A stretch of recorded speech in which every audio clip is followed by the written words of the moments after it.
muddooyinkii u dambeeyay waxay soo taraysay cabasho xooggan oo ka imanaysa dadweynaha ku dhaqan deegaanada Gooda Weyn, Haqaye iyo Cilaan oo ku teedsan xuduudda kala qaybisa gobolada Togdheer, Mareer iyo Saaxil. Haddaba si aan ugu kurgala cabashada dadweynaha ku dhaqan deegaanadaasi, waxaanu safar shaqo ku tagnay deegaanadaasi, waxaana ka muuqatay deegaanadaasi baahi weyn oo dhanka adeegyada lafdhabarta u ah nolosha aadanaha, caafimaadka, waxbarashada iyo biyaha. Deegaanada qaarkood ardayda wax ka barata dugsiyada ku yaala deegaanadaasi waxay ku fadhiyaan daasadaha caanaha, mana jiraan agab waxbarasho uga yimaada wasaaradda waxbarashada iyo tacliinta sare ee Jamhuuriyadda Soomaaliland. waxaana dadweynaha deegaanadaasi eedayn kulul u soo jeediyeen xukuumadda Soomaaliland oo ay ku tilmaameen inaanay ka warhaynin baahiyaha ka jira deegaanadaasi. dhinaca caafimaadka, tuulooyinka Haqaye iyo Cilaan ayaanay ka jirin guud ahaanba xarumo caafimaad oo u adeega dadweynaha ku dhaqan deegaanadaasi, waxaanay eedayn kulul u soo jeediyeen wasaaradda caafimaadka ee gobolka Togdheer ay ku tilmaameen inay ku fashilantay wax ka qabashada degmooyinka iyo tuulooyinka gobolka Togdheer. magaalada Haqaye Malaasle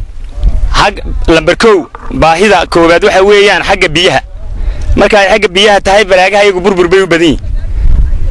burburka ay badin waqtiyada jiilaalka la yiraahdo 5 bilood waxa laga yaabaa inaanu 2 bilood ku jira 3 bilood kalena aanu biyo dhaamis arrimaha iyagu bataan taasi waxa weeyaan baahida koobaad.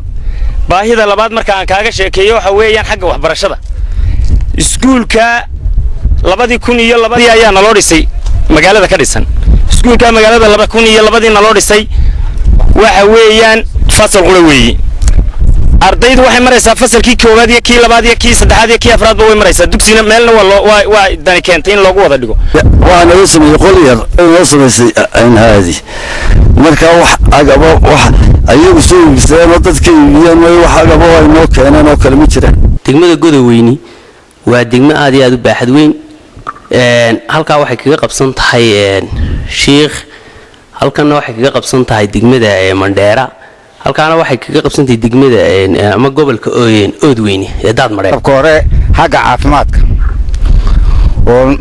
noogu dhowdahay magaalada Burco iyo sheekh waxa baahideeda aan u baahanay in looga dhigo halkan oo kale